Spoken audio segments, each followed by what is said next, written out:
Listo. Hola a todos, yo soy Alejandra Franco Zapata, estudiante de la Universidad CES. Creo que alguien tiene el micrófono prendido porque mi voz se está escuchando por ahí. Y bueno, hoy les voy a hablar como de la segunda parte de la semiología pediátrica. Esto fue pues como de los libros que me basé y pues de unas clases que tenía pues como de quinto semestre. Si no me están escuchando me dicen. Entonces primero vamos a empezar pues con cabeza y cuello. Entonces lo más importante que nos ayuda pues la cabeza y cuello en el bebé es a brindar protección a órganos como el cerebro, órganos de los sentidos como los ojos, los oídos, entre otros, para que el bebé pueda interactuar con su entorno. Y pues además de esto, el cuello es como clave pues para proteger las estructuras vasculares que se encuentran ahí, y pues además tiene la glándula tiroides y la paratiroides. Entonces primero empezamos a hablar de la cabeza. Si voy muy rápido me dicen también, porque yo hablo súper rápido, perdón. Bueno, entonces aquí les puse de una. Entonces, bueno, la imagen que está ahí, como pueden ver, hay dos huesos frontales, dos parietales, los dos temporales que no se ven y el occipital que está ahí abajito. Ahorita no miren todavía las suturas, que eso ahorita la vamos a hablar con más calma, listo. Entonces, cuando el bebé nace, esos huesitos están un poquito separados y pues empiezan a funcionar hasta que le dan la forma definitiva al bebé. Y además se empiezan a unir con otras estructuras como la parte cigomática, etmoidal, esfenoidal, maxilar, nasal, y así le empiezan a dar pues como la forma a la cara. Entonces aquí les voy a pues como a mostrar uno de los signos vitales pues de los signos vitales más importantes en el bebé, que es el perímetro cefálico, que hay que hacer un seguimiento siempre desde el nacimiento. Lo normal debe ser que mida 34 centímetros más menos 2, y al año, los 3 primeros meses, 2 centímetros por mes, a los 6 meses 1 centímetro por mes, y del noveno mes hasta el 12º mes, 0,5 centímetros por mes, para que nos den más o menos un valor de 45 a 47 centímetros. Los bebés pueden seguir como aumentando un poquito, pues así como de centimétricos del tamaño de la cabeza desde los 2 años, ¿cierto? Hasta los 6 años, pero pues no es como lo común. Entonces, ahí como era la imagen, fue la imagen que mejor encontré, pues porque los videos estaban terribles, pero para hacer la medida del perímetro cefálico ponemos encimita de las cejas de la frente del bebé, nos vamos hacia la parte más prominente de la parte de atrás del occipital, y pues ya ahí se mide la cabeza. Es muy importante, normalmente se repite 2 a 3 veces, porque esto nos va a dar como de un buen desarrollo eh, neurológico pues del paciente. Bueno, entonces acá vamos a empezar a hablar pues como de las cositas que tenemos que hacer. La primera es la inspección del cabello. Tenemos que fijarnos la cantidad. Es importante porque los bebés nacen con un lanugo, que es un pelito súper delgadito, con el que les ayuda pues como a protegerse del calor mientras están pues como en menor edad gestacional. Normalmente ese lanugo se muda totalmente a los 3 meses, y ya ahí empiezan pues como a presentar pues el pelo normal que uno tiene. Al principio el pelo de ellos es pues la textura súper delgadito y es muy liso. El color pues lo importante, o sea, puede ser mono, pelinegro, pelicafé, como sea, pero lo importante es que no empiece a tener como despigmentaciones en el pelo, porque eso nos hace pensar, por ejemplo, en un albinismo, o en un vitiligo, o en que el paciente tenga desnutrición. Y además de eso, es importante pues como revisar que haya una buena implantación del cuero cabelludo, porque a veces podemos presentar como parches en los bebés y eso nos puede empezar a dar como de alopecias, o podemos tener muchísimo más pelo, por ejemplo, en las cejitas, o en otras partes, y eso nos puede hablar ya como de hirsutismo, hipertricosis o una enfermedad que se llama disrafismo de espinales, es cuando tenemos mechones de pelo en la columna vertebral. Bueno, aquí les va a dar como de cómo debería ser la forma de la cabeza de los bebés normalmente y los que son no patológicos, ¿sí o qué? Entonces el que es anormocefalia es con el que normalmente pues la mayoría de los bebés nacen. Acá para que ustedes entiendan como las imágenes, igual ahorita les voy a mostrar fotos de bebés, es que hacia lo largo, pues hacia arriba, es como em, el diámetro AP. Y hacia, y como ya a lo ancho, es el diámetro transversal. Entonces, el primero que es normocefalia tiene, por ejemplo, un diámetro AP y un diámetro transversal iguales.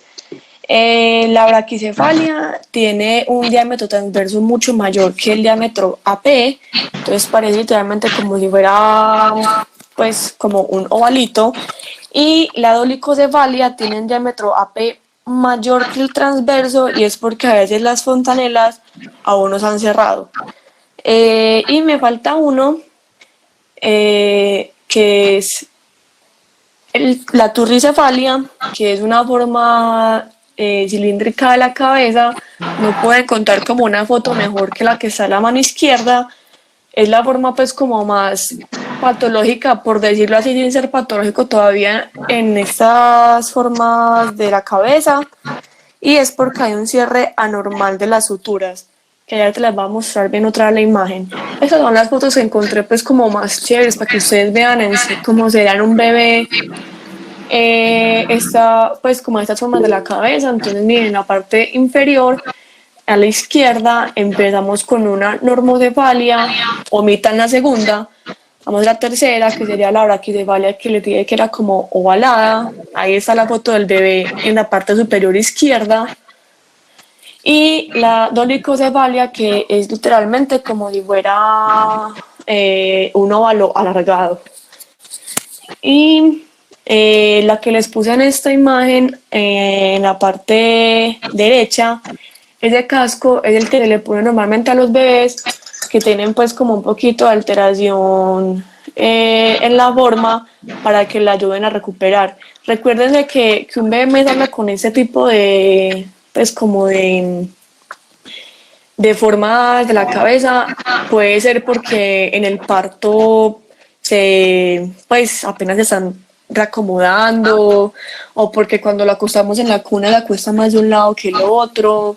Entonces se puede ir como, por decirlo así, desmoldeando la cabeza. Entonces con este casco pues lo que le ayuda es que se empieza a moldear la cabeza pues para que se llaman no quedar con la cabeza así pues ovalada, todo largo, o así como si fuera una papita, pues como la braquicefalia, terrible.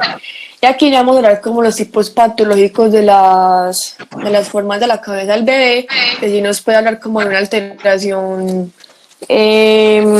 pues ya del neurodesarrollo. Entonces la primera es la plagiocefalia, que tiene un aplastamiento en la zona frontotemporal de un lado del cráneo y es porque se cerró la sutura coronal inadecuadamente. La segunda es la escapocefalia, tiene el diámetro AP muy largo y lo que ocurre es una sinostosis sagital. Ya después sigue la trigonocefalia, que es el frente está sobresaliente, está como en quilla, suele ser por un cierre prematuro de la sutura metópica, y pues esto afecta mucho el neurodesarrollo, pues porque no se va a poder expandir bien la cabeza del bebé, lo que hace que el cerebro no se pueda terminar pues como desarrollar.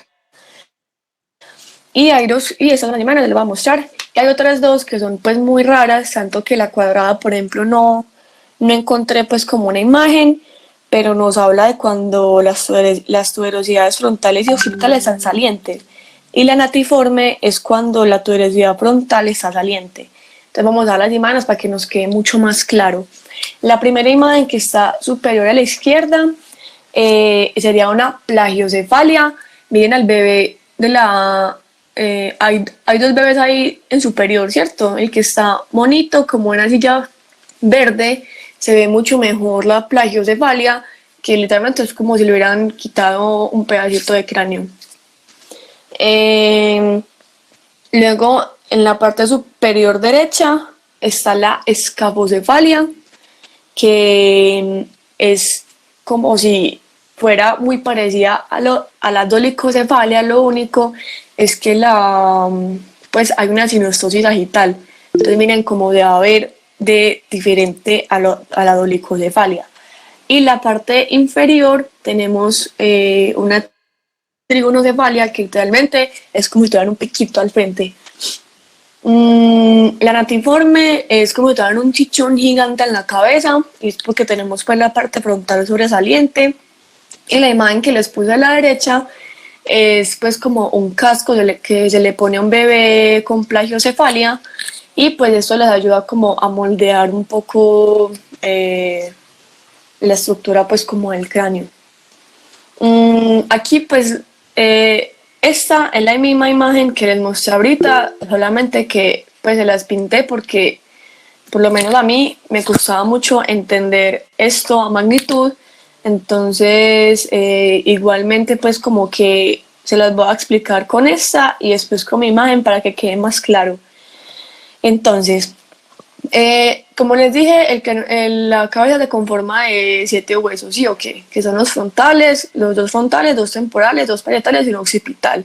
Y aparte de eso tenemos unas suturas y unas fontanelas que son pues como parte del bebé cuando nace. Entonces, la sutura metópica es la que está inmediatamente arriba, que es la que me divide los 2 huesos frontales.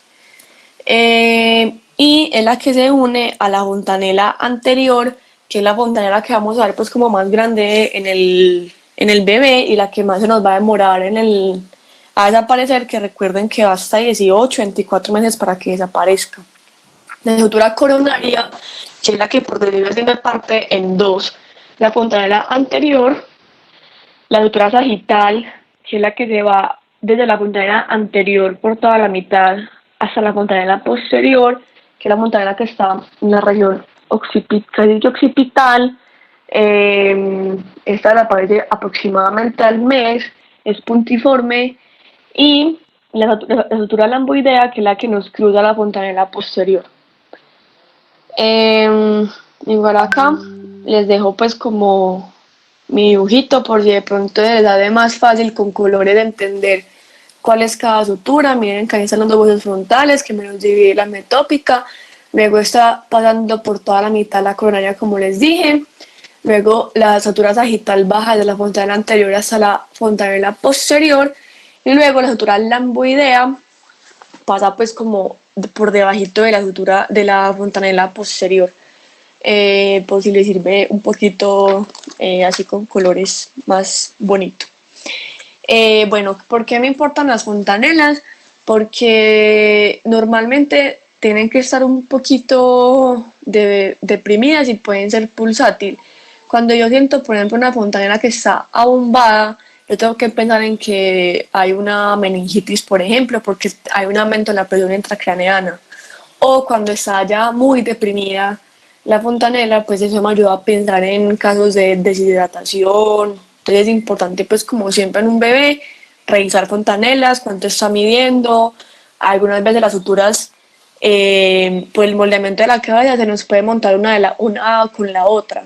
Entonces hay que hacer un seguimiento al bebé para ver pues para ver cómo va el desarrollo de eso, y listo. Ya la cara, de la cara lo más importante es como recordar que, o sea, los primeros 10 años son cruciales para uno ver pues como el desarrollo de un bebé de la cara, ¿cierto? Y no es, que porque es que el bebé no me puede soplar, que porque no me hace caso yo no puedo revisar. No. Por ejemplo, el nervio facial yo lo puedo revisar haciendo reír a un bebé, o que se ponga a llorar porque está muy irritado que lo estamos revisando, o cuando hace succión del seno de la mamá. Hay muchas formas como de revisar el nervio facial, sino que seamos un poquito, pues como creativos para poder revisarlo. Aquí lo más importante, pues como les dije, la pared central, que ahí les puse la flechita pues como de cuál era, que es simplemente que está paralizado, extendiendo la frente, es un paciente que va a tener pues como todo contraído, excepto pues como la parte del cachete, por decirlo así, y el labio. Y la parálisis periférica, que es cuando ya definitivamente tienen capacidad hasta de arrugar la frente, por decirlo así. Aquí les puse las fotos para que sea como más fácil de entender, y eso nos habla pues de un daño del nervio facial o pues sí, del nervio facial. Listo, aquí vamos a hablar de la distancia interpupilar, que ahorita la vamos a dar mucho más claro en oftalmo, pero quería como nada más recordarles que siempre tenemos que mirar, o sea, no es que siempre se vayan con 1 metro a cada paciente y medirles cuánto tiene la distancia de las órbitas, no, sino que ustedes van a dar cuenta que un bebé es un poquito difícil de revisar, pero que hay que tener un poquito de sentido común, ¿sí o qué? Entonces, normalmente la separación de nuestros ojos tiene que ser, pues, o sea, ¿cómo dice eso? Equidistante, pues que sea igual, pues como uno del otro. Y ya hablamos pues de hipertelorismo en en la segunda imagen, y de hipotelorismo en la tercera imagen. Entonces, obviamente, si uno ve un bebé con unos ojos que están muy separados, uno como que se preocupa y mira la distancia, que no debe ser mayor de 3,5 a 5,5 centímetros, que es lo normal. Hay unos tipos de fases que nos pueden ayudar mucho pues como a diagnosticar un paciente. Por ejemplo, tenemos la fase renal, que es un paciente con un edema bipalpebral, palidez cutánea, va a tener los labios hinchados, un paciente con fases atópicas, que estoy segura que en esta charla tiene que haber algún atópico. Son pacientes que tienen ojeras, el doble pliegue palpebral. Ahí les puse como en la imagen, abajo está el nombre para que se me guíen, ya que no puedo señalar.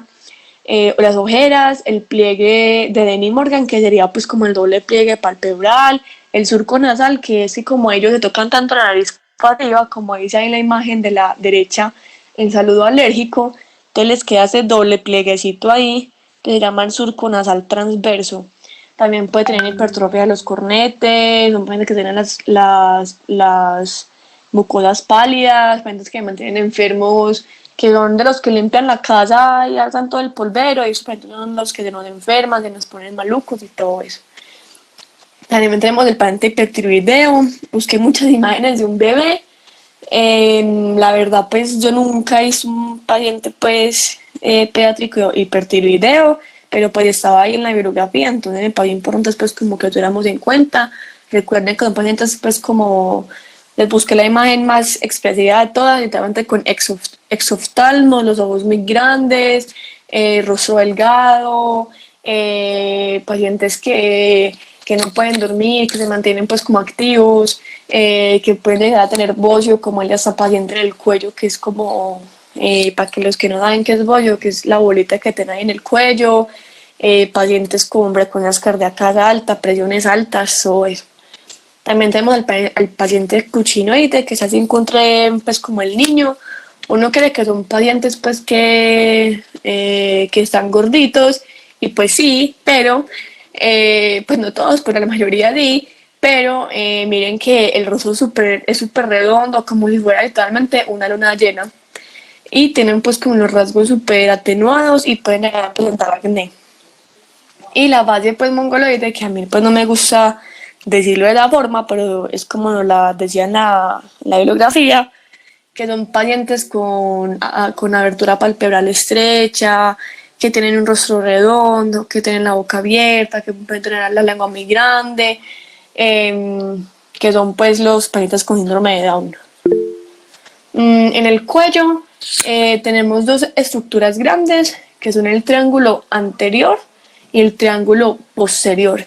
El triángulo anterior, que no lo forma los bordes anteriores del esternocleidomastoideo, que es ese músculo, no sé cómo señalarlo, pero es donde está literalmente los dos triángulos casi que chocando. Es el esternocleido, que es el músculo cuando volteamos la cabeza que debe o cuando gritamos que debe.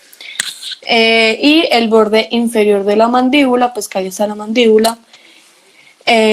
Aquí tenemos, por ejemplo, la tiroides, la paratiroides, parte de lo que nos ayuda con la vía aérea y los ganglios cervicales anteriores. Y el triángulo posterior, que es el que está limitando también, pero con la parte posterior del esternocleidomastoideo y va hasta el borde anterior del trapecio, que es el músculo que ya está pues como en la espalda y además choca contra las clavículas como se ve ahí en la imagen. Listo. Ahí se alojan pues ya el resto de las cadenas ganglionares posteriores, que es como lo que nos va a importar aquí en el cuello en esos pacientes. Entonces, las cadenas ganglionares son muy importantes en los niños porque se van a dar cuenta que son más o menos sencillas de sentir y que a veces son importantes, perdón, y que a veces son importantes para seguirnos pues como con el diagnóstico del paciente, ¿sí o qué? Entonces buscar cadena occipital, retroauricular, cervical anterior, cervical posterior y submaxilares, ¿cierto? En un niño es importante, como les digo, porque puede ser normal encontrar una adenomegalia, una adenopatía, que ya les voy a explicar qué es, hasta 10 milímetros, hasta los niños que son preescolares. O sea, más o menos hasta un preescolar sería más o menos... Ay Dios, no, esperen, no me corchen. Esperen, todo está bien. Ya, para hasta los 5 años. Entonces, imagínate, un niño hasta los 5 años con una bola en el cuello puede ser normal. Entonces, es muy fácil que uno se confunda, ¿cierto? Entonces, hay que buscar dos cosas para que nos hablen de algo que pueda ser patológico. Uno es la adenomegalia, que son esas, por decirlo así, las bolas que tienen en el cuello los pacientes, que algunos los han sentido pues en pacientes adultos, que son mayores de 10 milímetros, pues y otros signos patológicos. Y las adenopatías, que como dice su nombre hepatía, es porque ya hay signos inflamatorios, ¿cierto? Para que se lo puedan entender así, nunca se les olvide. También van a medir 10 milímetros, pero hay diferencias que ya van a haber signos que van a pensar que tiene algo malo. Entonces, consistencia cauchosa, inmóvil, que duele, que está caliente, que está rojo, que puede hasta supurar cosas. Y lo último es como los movimientos de la cabeza y el cuello, que principalmente nos habla de la flexión, que como lo vemos en la imagen de abajo, y la extensión en la imagen que también está abajo. Si hay una alteración, ya podemos hablar como de tortícolis o de una rigidez de cuello, de una meningitis, de un espasmo, un tumor, entre otras cosas. Entonces, bueno, aquí terminé la primera parte, que es cabeza y cuello. Estoy abierta a preguntas si necesitan, o si no, pues sigo ya hablando con boca y otorrino. Simón Guarín hace como una acotación, dice que es importante destacar que en la plagiocefalia, cuando se vaya a consignar en la historia clínica el hallazgo, se debe nombrar cuál es el lado en que está plano. Entonces él hace esa aclaración. Sí, señor. Gracias, Simón. Entonces, bueno, les dejo esta foto de disfraces para que en estos días de cuarentena se rían y tengan un momento feliz. Yo me reí mucho poniendo las fotos. Y bueno, entonces ya va a seguir con boca y otorrino si no hay preguntas. Mira, Carlos Daniel Viveros pregunta, ¿la turricefalia con qué enfermedades se relacionan? Pregunta él. Normalmente suele ser algo benigno, como les mencioné. Solamente que les dije que era como la forma más patológica, las no patológicas, pues porque es la que tiene como la forma de la cabeza más como, puta, me estoy enredando a mí misma buscando las palabras no soeces de decir. O sea, es como la forma más terrible de todas las formas de cabeza, porque como tiene tantas alteraciones en el diámetro anteroposterior y el transverso, entonces no va a haber un buen desarrollo neurológico, pero no es algo patológico. O sea, se puede ayudar a sus pacientes con con el casquito que les mostré. Entonces, el primero que les voy a hablar es de los oídos. Aquí les voy a recordar un poquito de anatomía para que recordemos pues como cada parte lo que tenemos que tener en cuenta en la forma de la oreja del bebé. Vale, si quieres yo te ayudo con esa respuesta. Sí, dale. Esa presentación se llama craneosinostosis. Es cuando tempranamente se cierran las fontanelas en los pacientes y eso puede tener implicaciones secundariamente por el cierre prematuro que no se expande adecuadamente por el sistema nervioso central y pues en específicamente el encéfalo y se puede ver a malformaciones genéticas propiamente o, por ejemplo, a hipovitaminosis, que también se ha como correlacionado ese cierre prematuro de las suturas y de las fontanelas. Pero es más probable que, por ejemplo, se tienen que diferenciar eso de las suturas cabalgadas. Las suturas cabalgadas es muchas veces cuando el paciente, pues el bebé nace a través del canal de parto, es más común en estos pacientes, y es cuando el tejido óseo, por ejemplo un parietal, se monta sobre el otro parietal y la sutura se superpone. Eso se tiene que diferenciar de la craneosinostosis porque son diagnósticos diferenciales muy grandes que hacen pues como es muy importante la connotación genética pues, del primero y del cabramiento. No sé si responda la pregunta. Gracias, Simón. Entonces acá tenemos pues la anatomía, está el hélice, la pura escafoidea, la concha, el trago y el lóbulo, pues que es como lo más, pues como lo que manito que ustedes den cuenta en los bebés.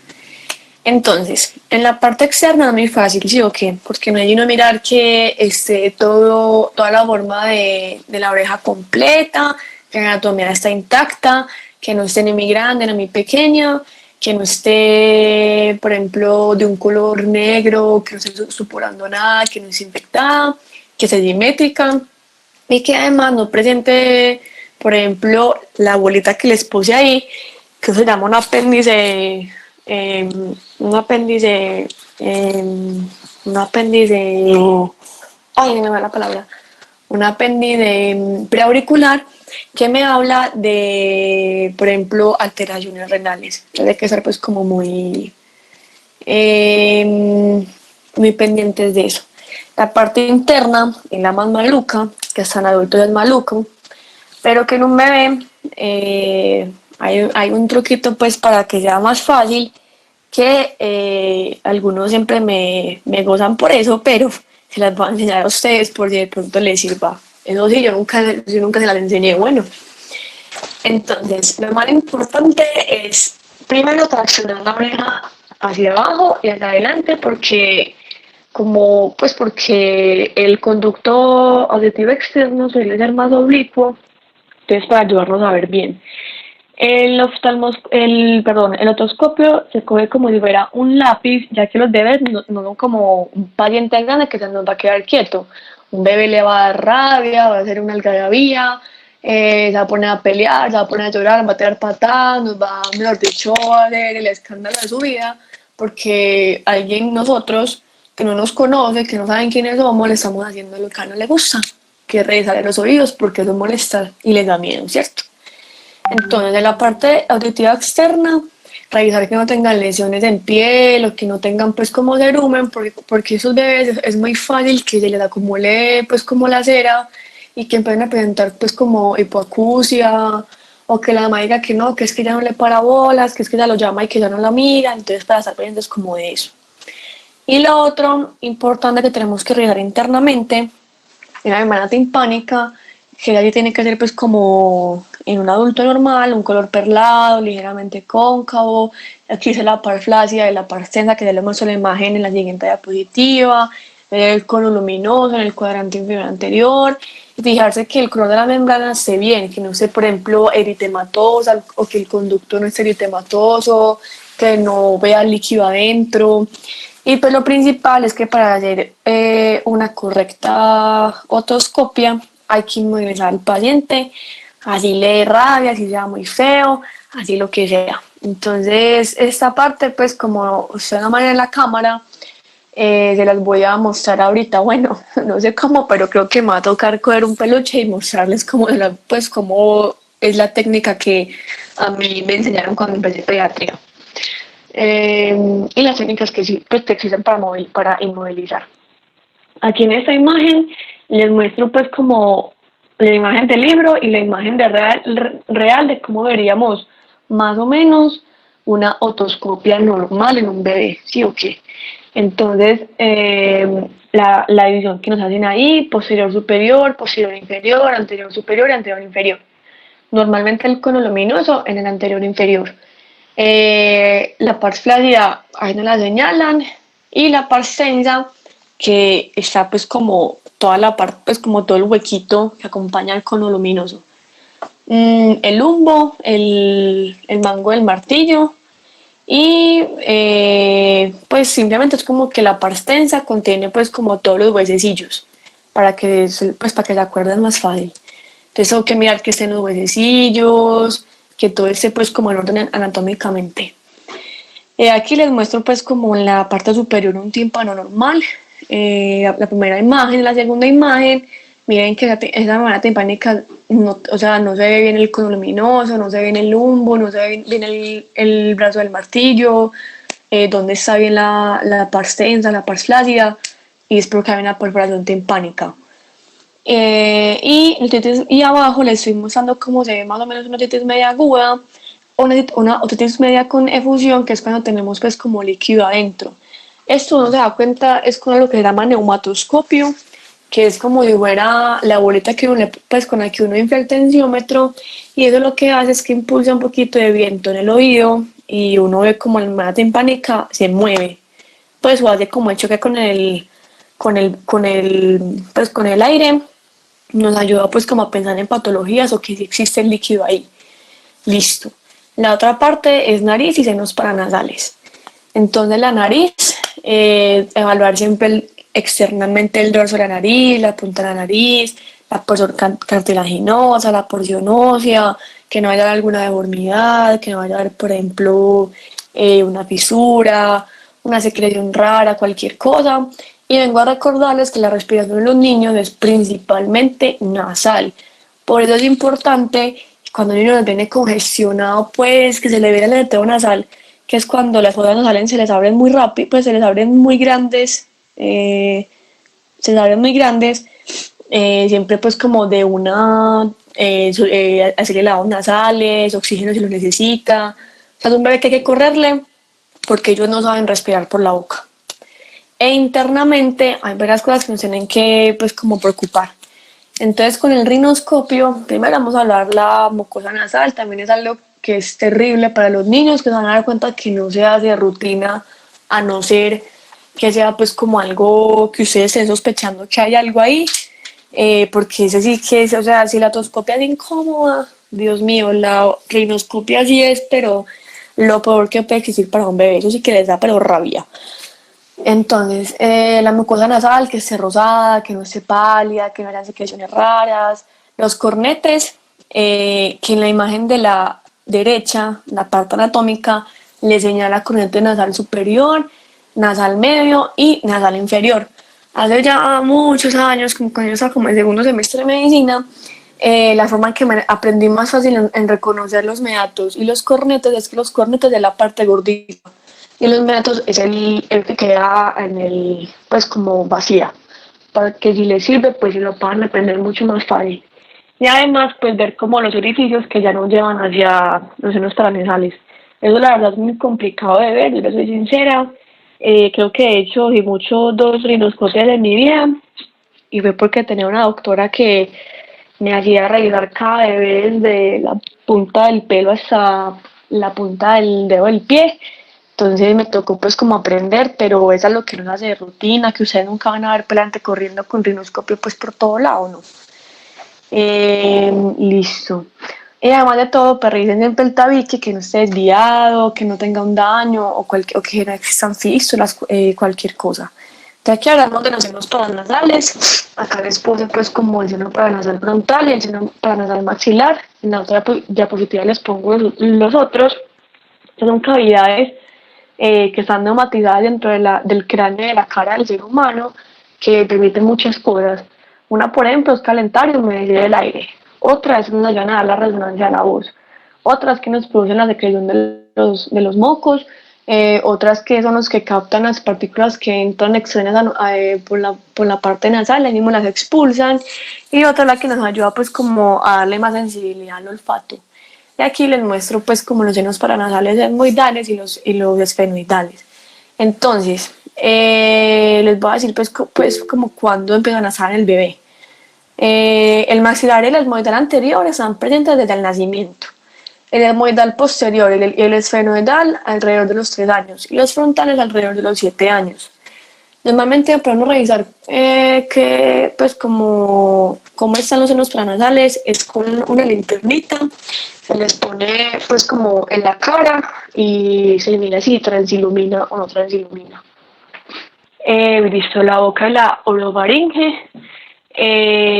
La boca, entonces primero evaluar los labios, el color, la integridad, que no esté pálido, que no esté con lesiones, que no esté secretando también cosas raras por ahí. Aquí les puse como lo más común que uno encuentra en niños, que es la queilitis, que es la primera imagen, o la queilosis, que es la segunda imagen. Si ustedes se dan cuenta, la queilitis es literalmente un fueguito. Es un fueguito que no, pues, a los lados. Y la queilosis es cuando tenemos labios demasiado resecos que le pueden hacer grietas, literal. Es eso. Pues así es como se ve. Y la mucosa oral que esté rosada, que no hayan pues úlceras, que no hayan aftas, que no haya petequias, que no haya sospechar de una enfermedad hematológica, revisar las encías que no estén que no estén inflamadas, entre otras cosas. Listo. La lengua hay que mirar la hidratación, el tamaño, cómo están las papilas gustativas, que no tenga fisuras. Y el frenillo lingual, pues que simplemente está adecuado, creo que tenemos de agua a la lengua, que no esté separado, porque eso es lo que nos ayuda como a darle como la forma al lenguaje. Listo, la dentadura. Entonces los bebés nacen muecos y es normal, está bien. Normalmente a los 6 meses, como les puse en la primera imagen a mano izquierda, nacen con incisivos centrales, que son los 2 dientecitos de la mitad, y más o menos todos los dientes acaban de terminar con los molares de los 5 o 6 años, y pues ya nosotros que somos adolescentes, digo que pues nos nacen ya las cordales, pero a mí me importa es que el niño de los 5 o 6 años le tenga todos sus dientes, porque ustedes saben que las cordales no tienen que tenerlas pues todo el mundo. Listo.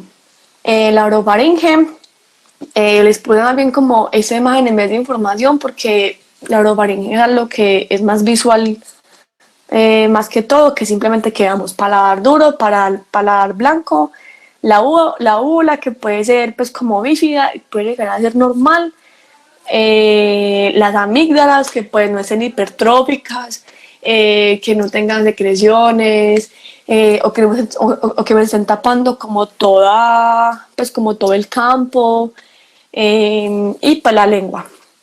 Y acá les pongo como los grados de las amígdalas, que son para ver qué tanto me están pues como tapando pues la parte de atrás. Entonces en el grado 0 no me está tapando nada, yo no veo amígdalas. En el grado 1 son las amígdalas que se ven, pero dentro, en la fosa amigdaliana, eso está bien. En la fosa amigdaliana, perdón, eso está bien. El grado 2 son amígdalas hipertrofiadas, pero que están menor al 50%, pues como de la mitad, pues como de la boca. El grado 3, que son amígdalas hipertróficas, que ya son más del 50%, pero me tocan la mitad donde está la úvula. Y ya el 4 es que me tapan todo, ¿sí o qué? Listo. Entonces ahí pues aquí les puse también a estos bebés dando de picos y tirando picos y les sacando la lengua, para que tengan un poquito de felicidad en cuarentena. Y ya les voy a mostrar por la cámara pues cómo son las cosas que me van a enseñar para arreglar otorrino, que siento que es como lo más difícil. Vamos a suponer que este oso panda es un bebé. Y vamos a suponer, yo no tengo otorrino, pero vamos a poner que esto es ¿El qué? El, el otorrino. El otorrino. Entonces la primera forma es que usted implemente, diga a la mamá, mamá, ese bebé está muy inquieto, no me está dando a dar nada, acuéstelo acá, mirando la cabeza primero para un lado, ustedes revisan, la mamá le tiene la cabecita así, y después, mamá, cambiamos de lado, ahora sí, y se lo revisan por acá, ¿sí o qué?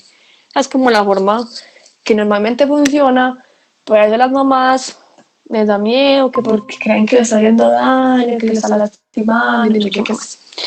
La otra forma es que la acuesten en la cama, que la mamá le tenga los piecitos y usted le tenga los bracitos así como para abajo. ¡Ay! ¡Ay, me puta! Perdón. ¡Ay, Dios! No pasó nada. No, como siempre valiendo tres. Perdón.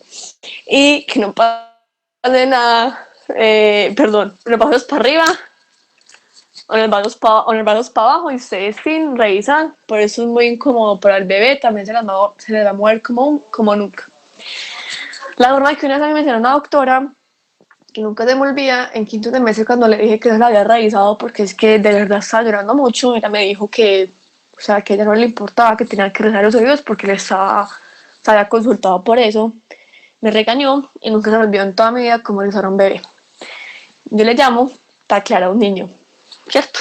La forma de taclear a un niño es literalmente acostarlo en la cama, de lado, que la mamá le tenga los pies, usted le llegan las manos hacia abajo, así como si lo estuvieran abrazando, o sea, no se ahorcando, lo estuvieran abrazando y con la mano dominante, o sea, con la que van a ver el otro, pues el oído, ven el oído. Para mí la forma más fácil, más sencilla, siempre me da, soy feliz tacleando niños, porque siento que es como que la forma que ellos sufren menos, que es más rápido, que no me va a demorar y que literalmente lloran un segundo y mismo la suelta y se calman. Y la mamá también está tranquila, obviamente, siempre les explico, mamá, mira, me va a acostar de ladito, me les va a acostar como encima, pues no me estoy acostando, entonces aquí otra vez, miren que yo estoy acá como, mi mano está encima de los brazos de él y yo vengo como si fuera un lápiz literal y reviso los oídos. Espero que mi técnica un poco no de libro les sirva, a alguno les sirva. A mí me ha servido mucho, es la mejor forma como reviso oídos. Y ya terminé de exponer. Pues Aleja, hay como algunas acotaciones, comentarios y hay una pregunta. Pero bueno, te voy a leer. Angie Cabrera, todo dice, importante es que muchas veces los padres llevan a los niños porque notan que les duele un oído o sale contenido, entonces revisar primero el que no le duele y luego el que le duele. Simón Guarín, en pediatría también es importante evaluar el tabique nasal en los pacientes adolescentes para evidenciar si hay algún tipo de ulceraciones por consumo de cocaína. Angie Cabrera, siempre que vean un objeto extraño en oído es importante también revisar la nariz, ya que es muy frecuente que en ambas cavidades introduzcan objetos. Angie Triviño comenta o pregunta mejor, esta sí es una pregunta para ti, ¿qué complicaciones tiene el grado 4 de las amígdalas y qué se debe hacer? ¿Cómo proceder? Bueno, pues lo que más, o sea, como el síntoma que más fácil ven las mamás de los bebés es que empiezan a roncar súper ruido, empiezan a tener sueño no reparador, todo el día están pues queriendo dormir, están llorando, están irritados. Son niños que pueden empezar a tener apneas, que son pausas pues como de la respiración y pues eso pues aparte se puede acompañar de síntomas catarrales como de gripa y esas cosas. El problema es que como las amígdalas están ya casi que en el centro, empiezan a ocluir gran parte de la orofaringe, ¿cierto? Entonces, pues no es ideal que estos pacientes tengan las amígdalas pues como así. Además, esto les puede dar pues mal aliento porque pues tienen toda la parte prácticamente tapada. Es una pregunta, ¿cierto? Sí. Y pues normalmente no siempre hay que operar, pues porque ellos tienen casi siempre esas hipertrofias de las amígdalas es por causa de infecciones. Entonces tú tratas la infección y eso se repara. Así se ve que está obstruyendo demasiado, que el paciente sigue sin mejoría, que aunque le hayan quitado la parte infecciosa, eso sigue, ya lo que se considera pues es como la amigdalectomía. Bueno, hay algo importante que dijo Simona ahí que estaba leyendo, que es que siempre dejar oídos y boca para el final, porque eso es lo que más le va a dar rabia a todos los bebés. O sea, eso hacen la gritería más increíble en el mundo. Entonces, si ustedes hacen de primero, ya se deben, no se les va a revisar nada. ¿Listo? Para que tengan en cuenta. Y en promedio, ¿qué edad terminan de qué? De neumatizar los senos paranasales y los mastoideos. Bueno, los paranasales, como les dije, aparecen en los primeros meses y se ponen hasta los 7 años. Y los mastoideos, dame un segundo, que no me acuerdo bien, pero acá lo tengo. Bueno, acá tengo las fechas otra vez. Son maxilar y esmoidal anterior presentes al nacimiento, esmoidal y esfenoides alrededor de los 3 años y frontales alrededor de los 7 años. No sé si eso responde la pregunta o qué. Buenas, mi nombre es Daniel Rubio, yo soy estudiante de noveno semestre de Universidad CES y yo les voy a hablar de la semiología del abdomen. Una cosa que hay que tener en cuenta es que el objetivo de esta presentación es decir de forma práctica y sencilla cuáles son las pautas para realizar un examen físico completo. No es hablar a fondo de cada enfermedad porque se nos haría eterno y el cerebro no aguanta. Entonces, primero vamos a hablar de los motivos de consulta más frecuentes que vienen a consulta con respecto al sistema abdominal. El primero es el vómito. El vómito es causado por una reacción directa de la mucosa a patógenos o tóxicos. También se puede dar por una disfunción anatómica o por una obstrucción. Una cosa que hay que tener en cuenta es preguntarle al niño si nos puede contar o a la mamá si el vómito tiene relación con la alimentación o no. Si tiene relación con la alimentación, preguntarle después de cuánto tiempo de haber comido empieza a vomitar. Si es inmediatamente, nos sugiere más, es una obstrucción alta. Si es después de los 60 minutos más o menos de haber comido, pensar más en una obstrucción pilórica, un reflujo o una intolerancia alimentaria. Y si se presenta horas después de la ingesta, pensar más en una obstrucción baja, ya sea del intestino delgado o del colon.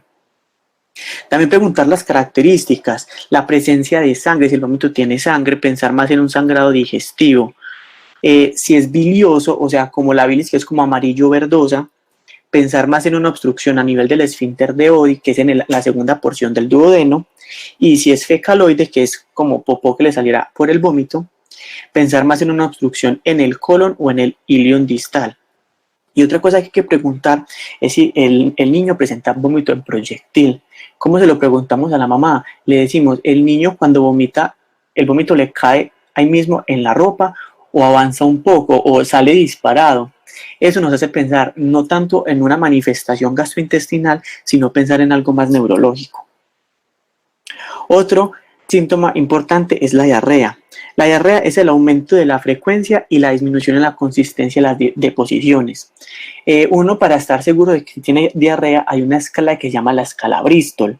Ahí son unas fotos un poco gráficas donde uno le muestra a la mamá cómo es. Y si es Bristol 6 o Bristol 7, nos hace pensar en que tenga diarrea.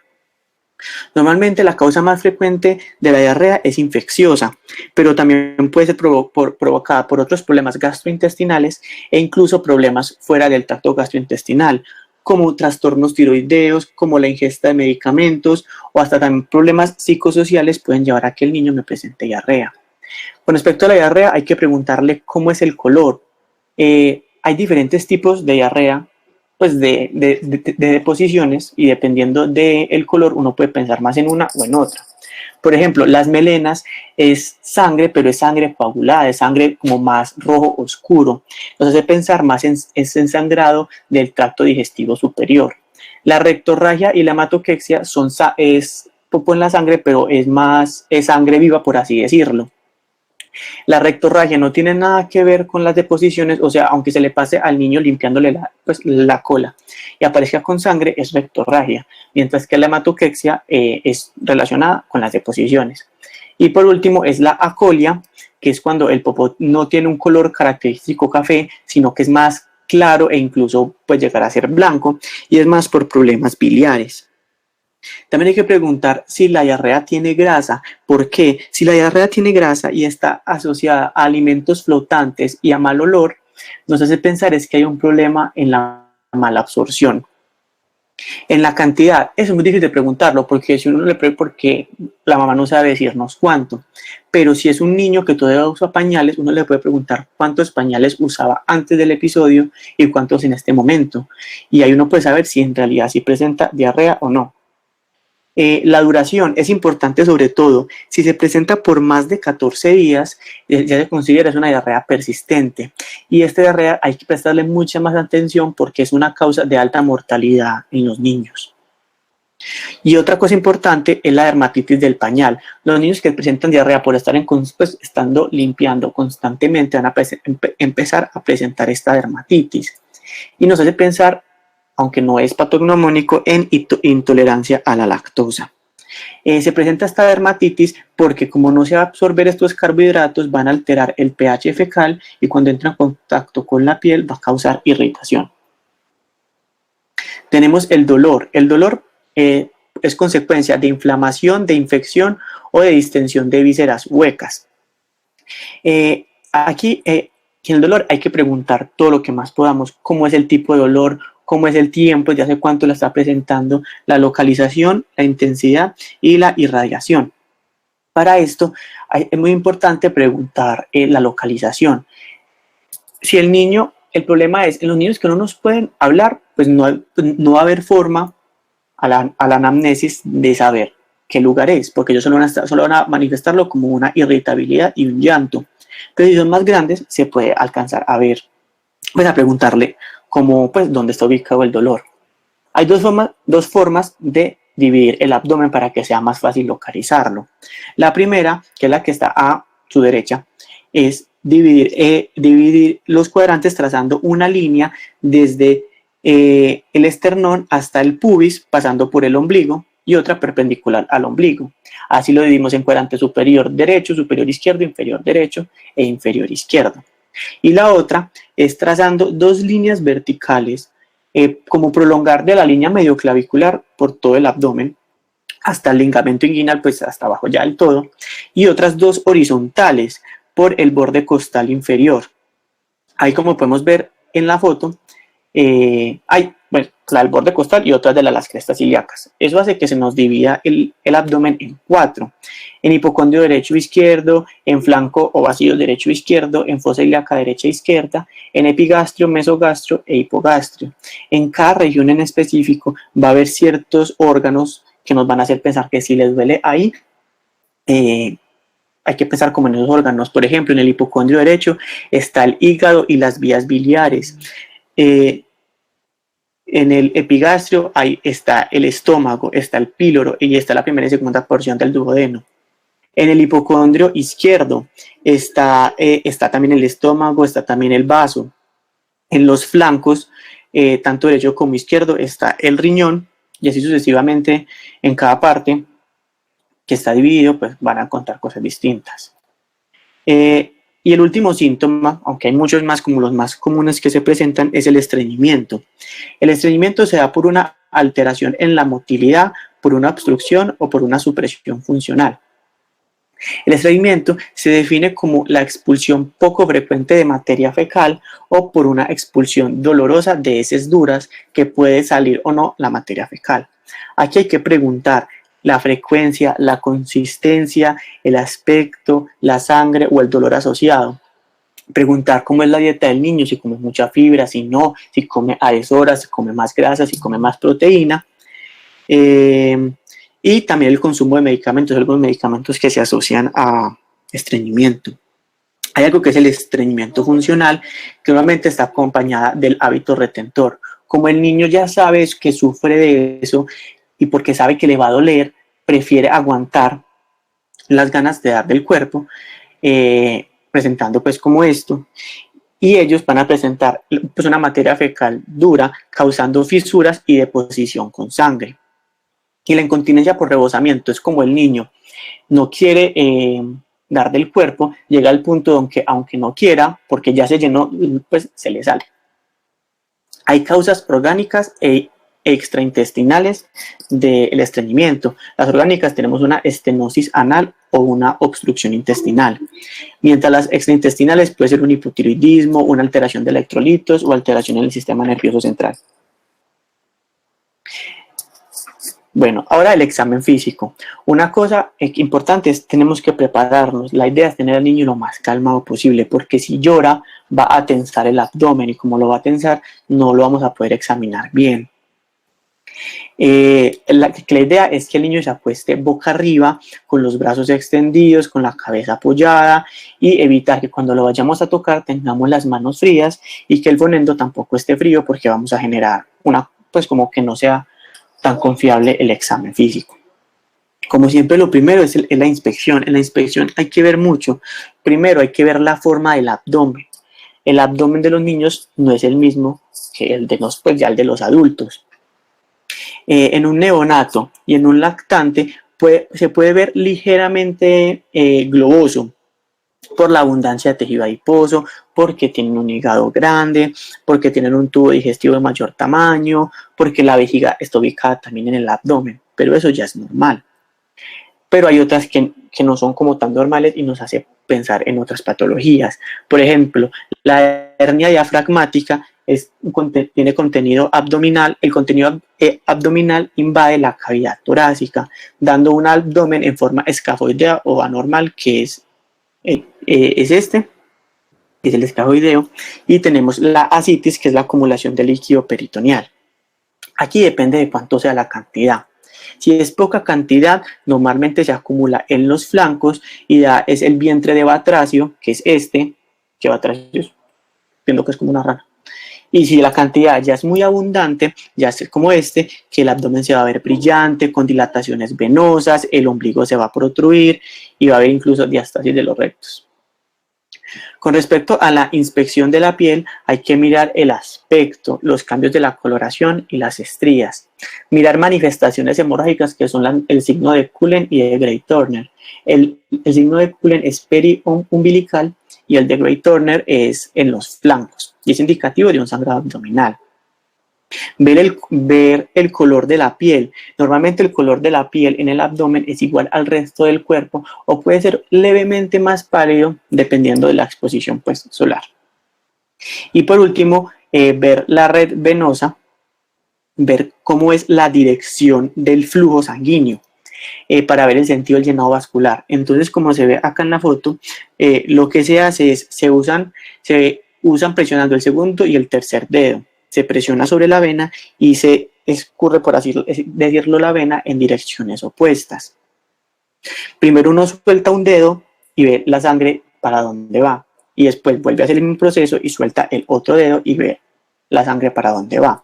¿Por qué? Normalmente lo que se hace es, si uno está por encima del ombligo, la sangre se va a ir cefálico, es decir, hacia la cabeza.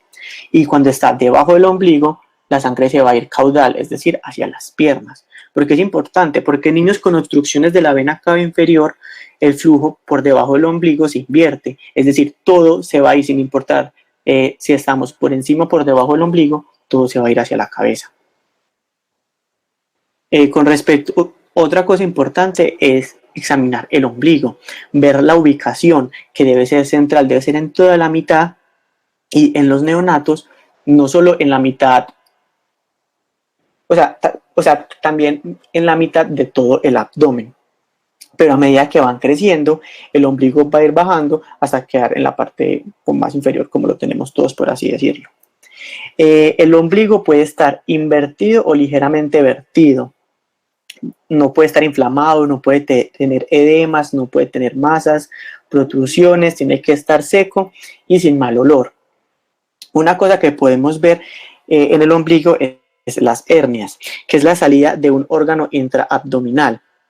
Las hernias inguinales Las hernias umbilicales son las más frecuentes y generalmente, si es pequeña, no requiere ninguna cirugía hasta antes de los 2 años. Una cosa importante que tenemos que ver con las hernias es si están encarceradas o estranguladas. ¿Qué significa esto? La hernia es como una masita que sale. Entonces, si uno es capaz de hundirla, si es capaz de hundirla, significa que no está encarcerada. Y estrangulada es que haya compromiso vascular. Si tiene alguna de estas dos, tiene que ser operada, sin importar la edad.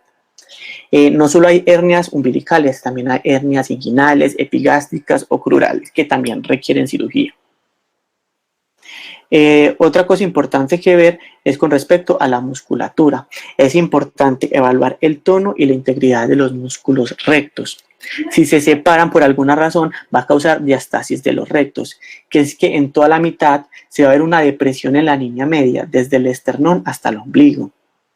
Y ya enfermedades congénitas está, por ejemplo, el síndrome de Prader-Willi, que es cuando hay ausencia congénita de la musculatura abdominal.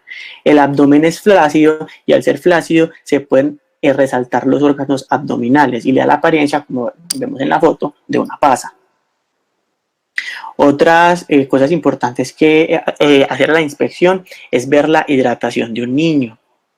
Ahí están otras manifestaciones, pero lo importante es que es el signo del pliegue. Se hace un pellizco vertical y ahí se ve, pues la idea es que si el paciente está bien hidratado, después de pellizcarlo, la piel va a volver a quedar normal. En cambio, si el niño está deshidratado, el retroceso para volver a la piel normal va a ser muy lento. También hay que ver la mecánica respiratoria. En los niños es más común que la mecánica sea abdominal. Esto hasta la edad escolar, es decir, más o menos 5 años. Después pasa a ser una respiración más torácica en las mujeres y toracoabdominal en hombres. Si no es así, hay que pensar en, por ejemplo, patología respiratoria. Y por último, en la inspección, hay que ver en el ano si tiene fisuras, si tiene hemorroides, si tiene estenosis o si tiene fístulas, porque no se recomienda en todo examen abdominal hacer un tacto rectal, porque es muy incómodo para el niño, porque se va a irritar, los papás no siempre van a querer.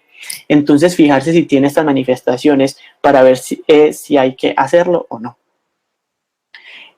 Listo. Con respecto a la auscultación en abdomen, se tiene que hacer primero la auscultación que la percusión y la palpación. ¿Por qué? Porque si se hace la auscultación de última, la percusión y la palpación van a alterar la intensidad y la frecuencia de los sonidos intestinales. Entonces lo que vamos a ver en realidad no es lo que tiene el paciente. Con respecto al peristaltismo es débil, es irregular, y si uno alcanza a escucharlos en un minuto, pueden haber de 5 a 30 borborismos, que es como el sonido del intestino al pasar. Esta se tiene que oír en los 4 cuadrantes para ver que todo esté bien en todo lado, y donde más fácil o donde con más intensidad se puede escuchar es en la fosa ilíaca derecha.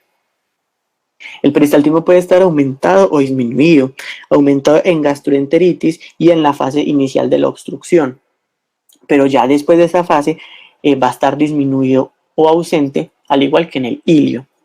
Y el peristaltismo se escucha es con el diafragma, pues con la parte del diafragma del fonendo, mientras que los soplos se escuchan es con las campanas, pues con la campana del fonendo, y los soplos arteriales se escuchan en aorta, la aorta, las arterias renales, ilíacas y temporales. Con respecto a la percusión, se hace la percusión para determinar el contorno, el tamaño y la densidad de las vísceras. Se hace de forma indirecta, que es como está acá en la foto, que se percute sobre los dedos de la mano apoyando con firmeza. El sonido predominante en el abdomen es timpánico porque en la mayoría del abdomen tiene vísceras huecas, vísceras con aire, pero hay ciertos puntos, por ejemplo en el hígado, donde se va a escuchar esmate, porque el hígado es una víscera sólida. Una cosa, pues algo para lo que nos sirve la percusión es para determinar el tamaño hepático. Lo normal que mide un hígado es de 6 a 10 centímetros. Para medirlo se hace sobre la línea medioclavicular derecha, se inicia en el flanco derecho y se empieza a percutir hacia arriba, hasta ver el punto donde deja de ser timpánico y pasa a hacer mate. Perdón. Y pasa a hacer mate. Ahí uno marca como una linecita donde fue ese punto. Ese es el borde inferior del hígado y lo normal es que esté 2 centímetros debajo del reborde costal en preescolares, pero ya en escolares normalmente se encuentra en todo el reborde costal. Y luego se percute el tórax, pues se percute ya de arriba hacia abajo hasta el punto también donde cambie el sonido.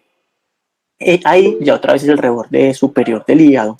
Este más o menos está aproximadamente en la sexta costilla.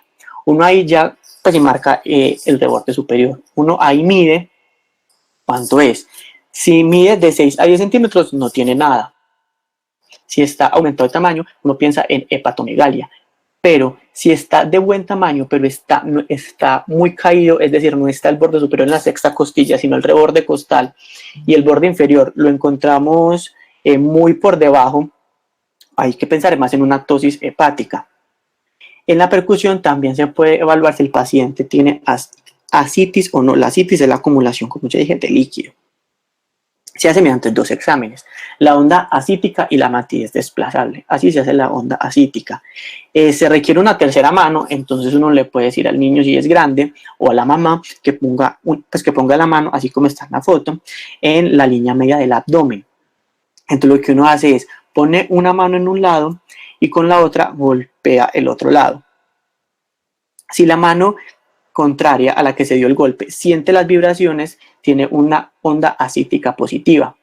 Y la matidez desplazable lo que se hace es, se pone el paciente acostado de un lado, ya sea el derecho o el izquierdo, y se empieza a percutir. Si uno lo sintió timpánico, listo, lo acuesta ahora en el otro lado y espera un momento. Si hay líquido, el líquido por gravedad se va a caer para el lado que esté apoyado a la cama. Entonces uno lo va a percutir y ya lo siente mate, tiene una matidez desplazable positiva. Y por último tenemos la palpación. Hay diferentes tipos de palpación. La palpación activa unimanual, que es, como su nombre dice, de forma activa y con una mano, y sirve para evaluar la tensión y los órganos. La palpación activa bimanual es con las 2 manos y se hace con el borde radial de los índices. Tenemos la palpación activa pasiva, que es con una mano activa y la otra pues pasiva, es decir, que una se mueve y la otra no, apoyando la mano pasiva sobre la superficie abdominal y a poca distancia de la activa para relajar la pared. Y tenemos la palpación oponente, que es con una mano en la región dorsolumbar y la otra en la superficie dorsolumbar y otra en la región anterior. Se puede usar cualquiera dependiendo de lo que uno necesite en el momento. Y hay 2 tipos de palpaciones, la palpación superficial y la palpación profunda. La palpación superficial es una depresión de menos de 1 centímetro. Es útil para detectar zonas de resistencia muscular y de tensión. Normalmente la pared abdominal es blanda, depresible y no dolorosa. Puede tener una tensión ligera en el centro y en la fosa ilíaca derecha por acción de los músculos rectos y del ciego. El aumento de la tensión en otros puntos que no sea esos que dije o generalizado nos hace pensar en un proceso inflamatorio peritoneal.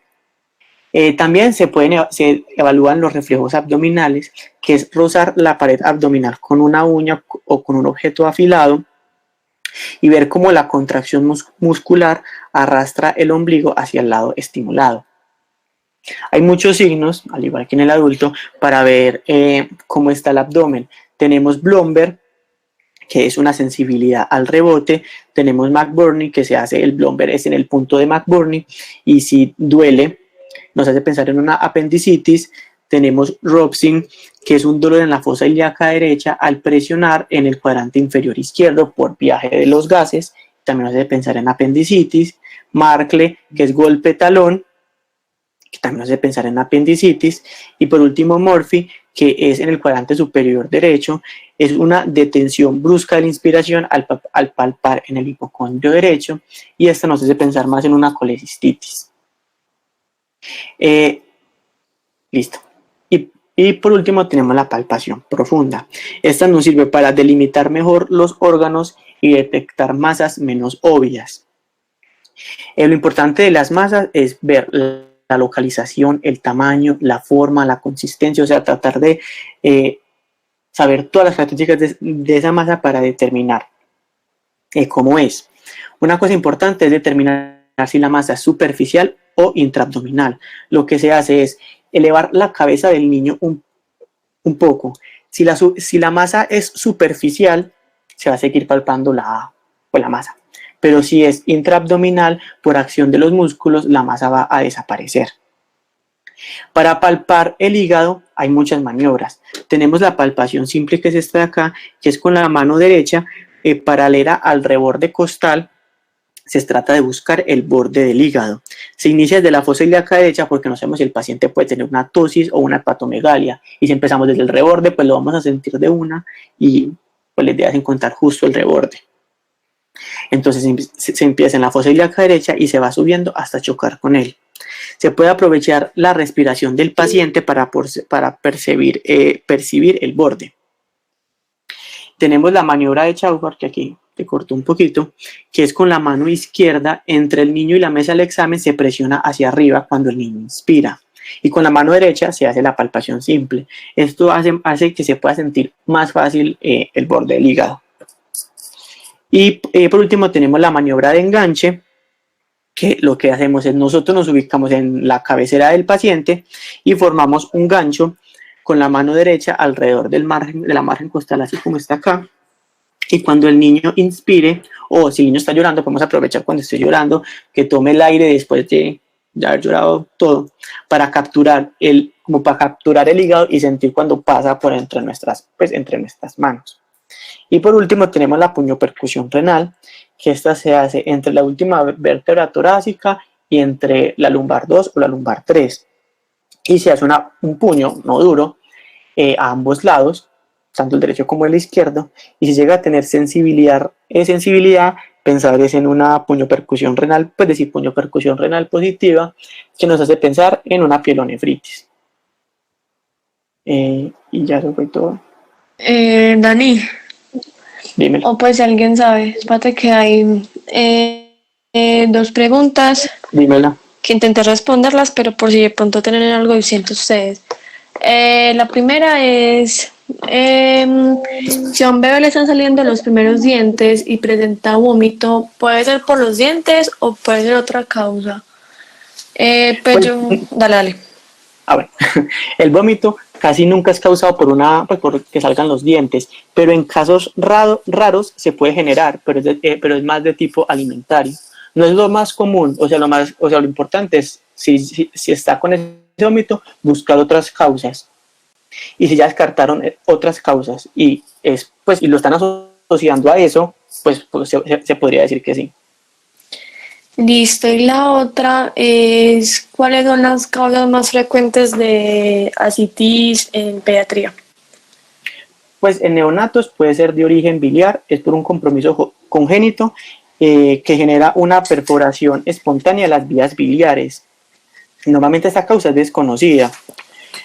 También, pero lo más común es que sea por trauma, por una infección, por una enfermedad hepática o cardíaca congénita, y también incluso se ha visto en pacientes por problemas en el páncreas.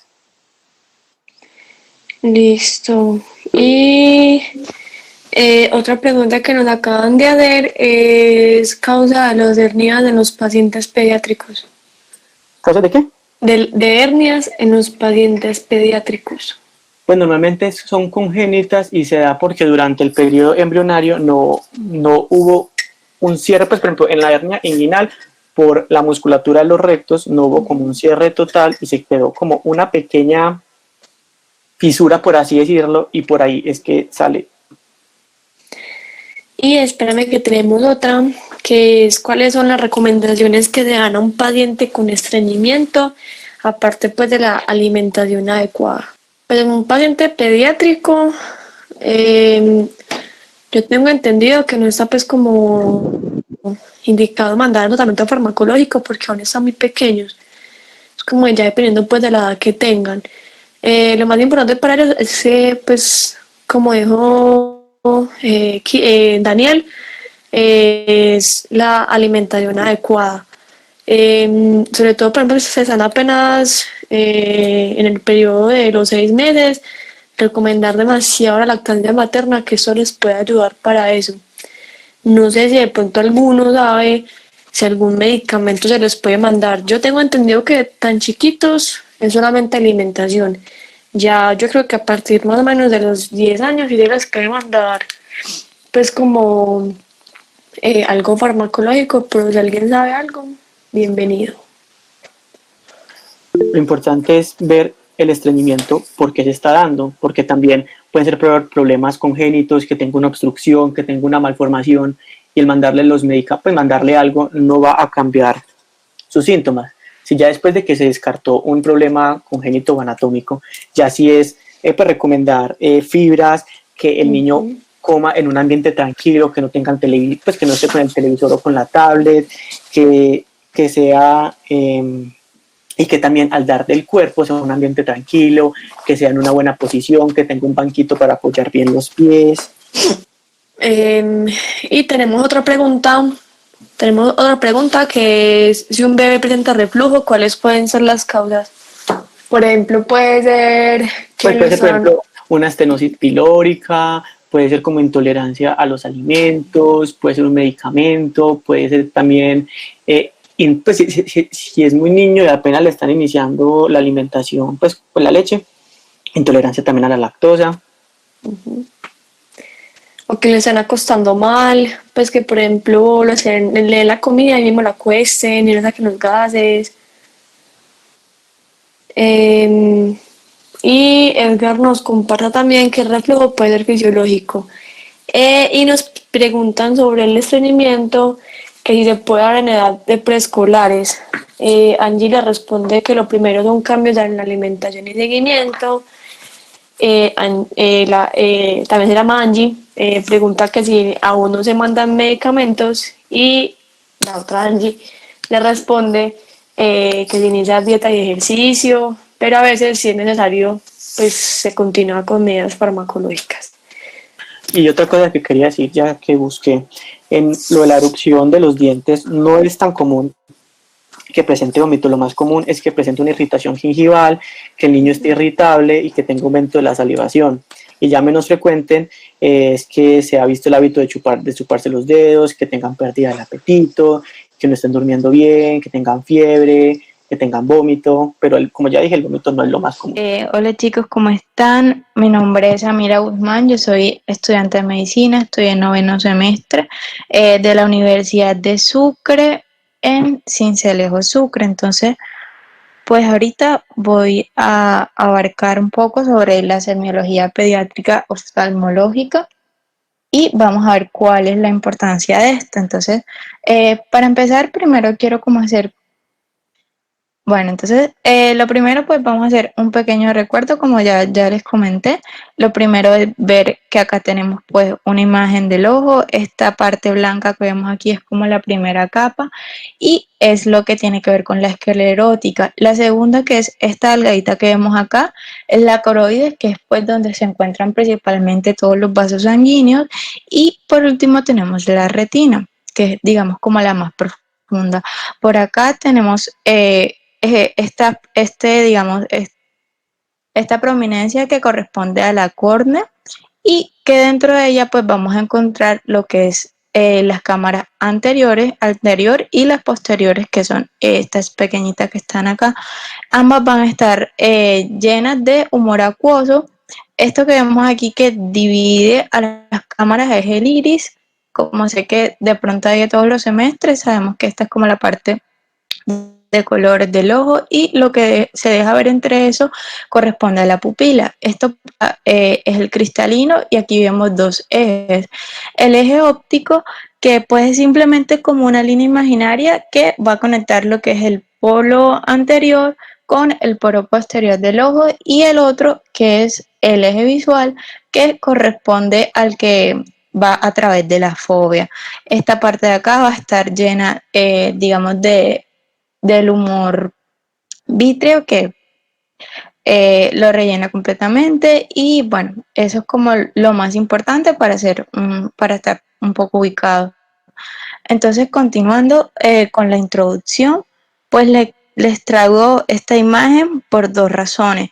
La primera es porque en el caso de lo que es la semiología oftalmológica, cuando hablamos de la oftalmología pediátrica, digamos que el tiempo acá es oro, puesto que en el tiempo acá representa visión, ¿sí? Entonces, lo importante es determinar y hacer el diagnóstico de las patologías de forma oportuna para poder hacer un tratamiento temprano y que la respuesta a este tratamiento sea exitosa. Además, otra razón por la que se las traigo es porque muchas veces para describir lesiones en el ojo también vamos a utilizar este mecanismo, digamos, de reloj para indicar, digamos, la zona donde se encuentra la lesión. Entonces, acá les traigo varios ejemplos de por qué es tan importante realizar este examen de forma oportuna. Y es que, por ejemplo, esta imagen que vemos acá es de un niño, vemos que su reflejo rojo que vamos a ver a continuación no es normal, sino que presenta esto que es leucocoria. Para las personas nuevas, por lo general, siempre que hablamos de leuco en medicina se trata de blanco y coria hace referencia a la pupila, entonces literalmente es como la pupila blanca y esto puede ser indicativo en los niños de retinoblastoma, que es un tumor de la retina y por esto es muy importante porque tenemos que la idea es tratar a tiempo. Otro ejemplo puede ser que si no tenemos la ausencia, si tenemos la ausencia de este reflejo rojo, también puede ser que tenga opacidad. Entonces, son, digamos, las razones por las cuales es muy importante realizar este examen. En cuanto a la historia clínica, hay tres aspectos principales que creo que deberíamos, digamos, tener en cuenta. El primero es lo que tiene que ver con los antecedentes tanto fetales como maternos. En el caso de los antecedentes maternos, pues no podemos olvidar que la exposición a infecciones durante el embarazo, como lo son la toxoplasmosis, rubéola, tomegalovirus, entre otras, producirse anomalías ocular. De hecho, como un dato acá, digamos que la triada de lo que es la toxoplasmosis congénita corresponde a microcefalia, manifestaciones oculares y también calcificaciones cerebrales. Entonces, por eso tenemos que tenerlo en cuenta. Eso en cuanto a los antecedentes maternos. En cuanto a los antecedentes fetales, pues tenemos que ver si el niño es prematuro, si no es prematuro. Y lo más importante de esto de cuando tenemos un niño prematuro es evaluar la retinopatía del prematuro. ¿Por qué? Porque esto es la primera causa de cegueras en niños. Entonces, cuando vamos a hacer un examen especial para detectar esto, cuando tenemos un niño que es prematuro, es decir, menor de 36 semanas o que pesó menos de 2.000 gramos. Entonces, estos son factores de riesgo y todo niño siempre que tenga una de estas dos condiciones debe ser remitido por oftalmología pediátrica para hacer esta valoración. Entonces, eso por un lado. Por otro lado, vamos a ver lo que es la percepción intuitiva de los padres, puesto que ellos tienen, digamos, ese sentido de padres que les indica cuándo va algo mal con su niño. Entonces, por ejemplo, si el padre llega a la consulta y en el caso de un bebé nos dicen lo que pasa es que él se queda mirando directamente luces o focos que son muy brillantes, tiene movimientos anormales en los párpados o se frota mucho los ojos con mucha fuerza, también que de pronto el niño no sonríe o que permanece con la cara hacia el suelo. Esto puede ser, digamos, para nosotros un indicio de que puede haber una disminución en la visión. Entonces, en este caso, tenemos que tenerlo en cuenta. O en el caso que sean niños más grandes, pues es, por ejemplo, la situación de que se acercan muchísimo a los objetos, sea el televisor, si están estudiando los cuadernos, a los libros. Entonces, ¿qué tenemos que tener en cuenta aquí? Que cuando los niños se acercan se pone el objeto entre lo que 2.5 y 5.5 centímetros, ya es algo completamente patológico, entonces nosotros en este caso debemos buscar el defecto en la agudeza visual. Y por último, pero pues no menos importante, tenemos que tener en cuenta que una parte muy significativa de lo que es el desarrollo motor y social del niño depende de la visión. Entonces, es muy importante tenerlo en cuenta porque de hecho hay niños que tienen síndromes y que uno de sus síntomas o de las primeras manifestaciones son oculares por anormalidades en el nervio óptico o cualquier otro defecto. Entonces, ahora sí, iniciando, digamos, con el examen físico como tal, vamos a hablar de lo que es el reflejo rojo. Entonces, este es fundamental para darnos una idea sobre la presencia de opacidades en el eje visual y muchas, digamos, patologías como las que les mostré al principio, que fue el retinoblastoma. ¿Y cómo se realiza? Bueno, se realiza con el oftalmoscopio directo.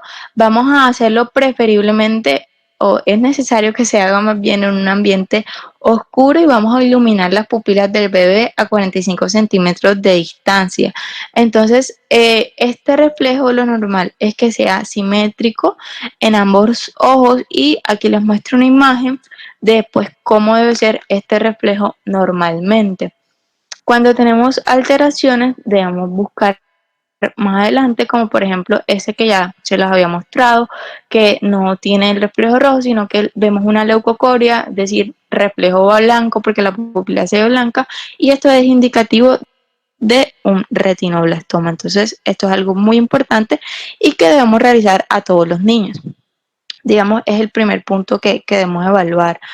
Siguiendo, pues vamos a ver cómo está la agudeza visual de los niños. Para esto vamos a utilizar cartillas que están compuestas por optotipos. Entonces vamos a encontrar diferentes cartillas.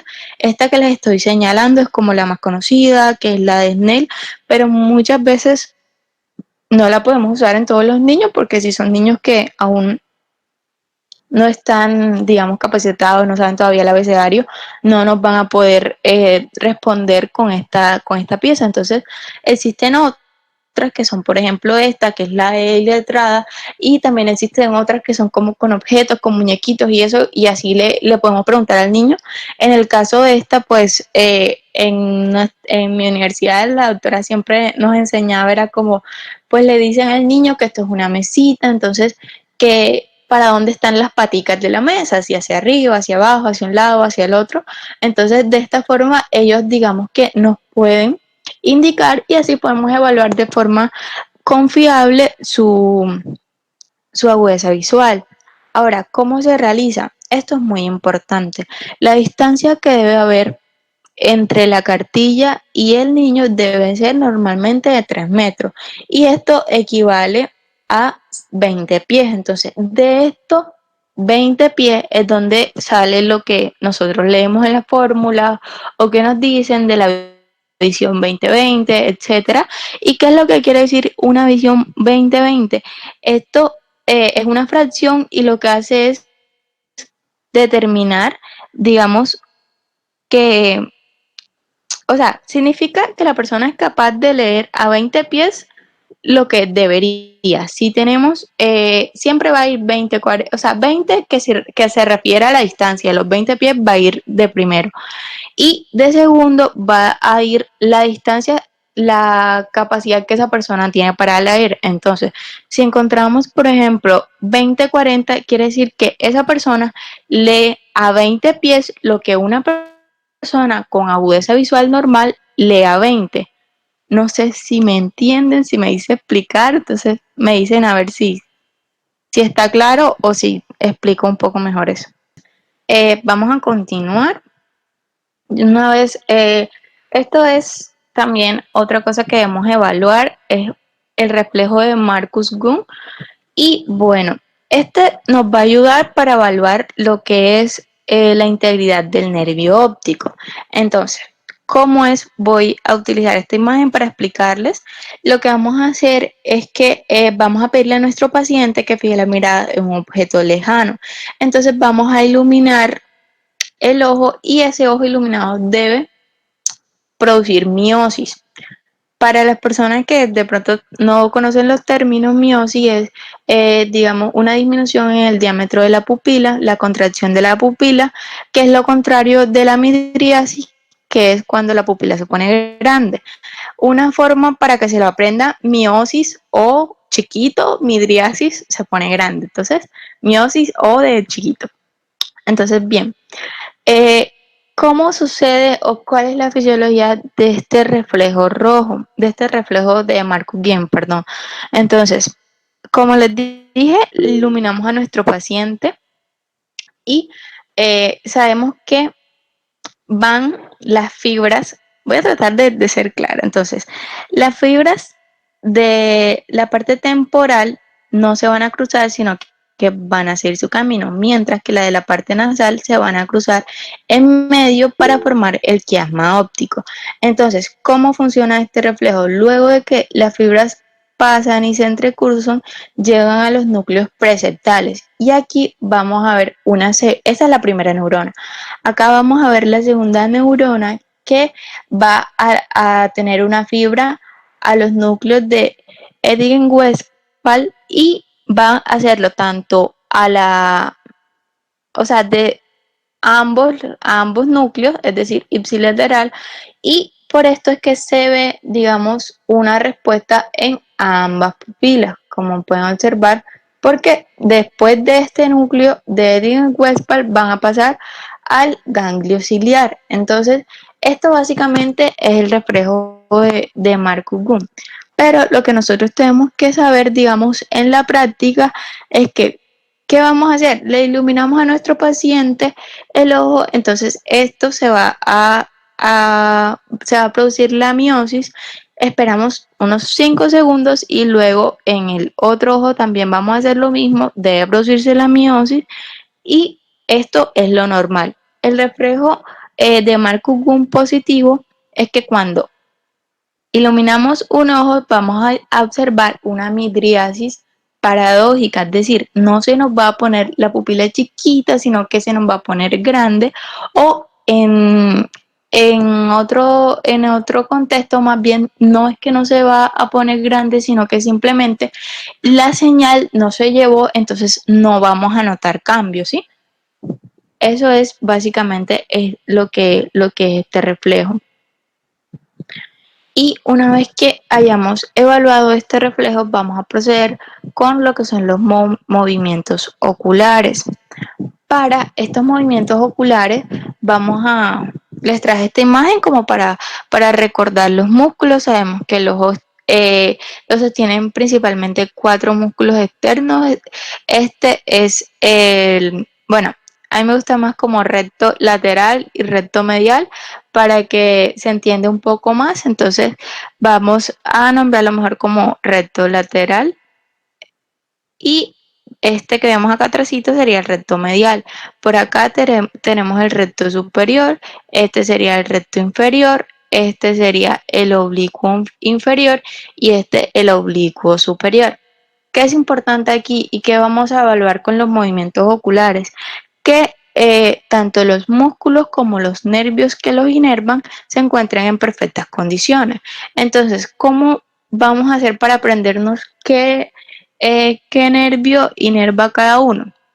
Principalmente vamos a aprendernos 2, porque son como los diferentes. Entonces, en este caso, el caso del recto lateral, lo va a inervar el par número 6, que es el motor ocular externo.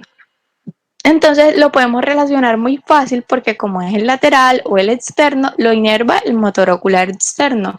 Mientras que en el caso del oblicuo superior, que es el otro, digamos, diferente, lo inerva el cuarto par, que es llamado también troclear o patético. Entonces, ¿por qué nos vamos a aprender este? Porque recordemos que este lo tiene agarradito esta estructura que vemos acá, que es la tróclea. Entonces, troclear o patético, y de resto los otros 4 músculos los inerva el motor ocular común, por su nombre, como le indica, inerva al resto, son 4. Entonces, listo, eso es importante saberlo porque tenemos que saber cuál, en caso de que haya un movimiento que esté, digamos, mal, tenemos que saber cuál es el músculo responsable y también cuál es el nervio que puede estar afectado. Entonces, los movimientos, en el caso del oblicuo superior, tiene un movimiento descendente y exterior que va a ser contrario al oblicuo inferior.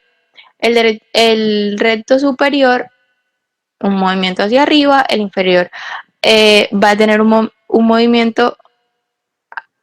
Ay, me enredé. No, pero sí. El recto superior hacia arriba y acá hacia abajo, esto está mal.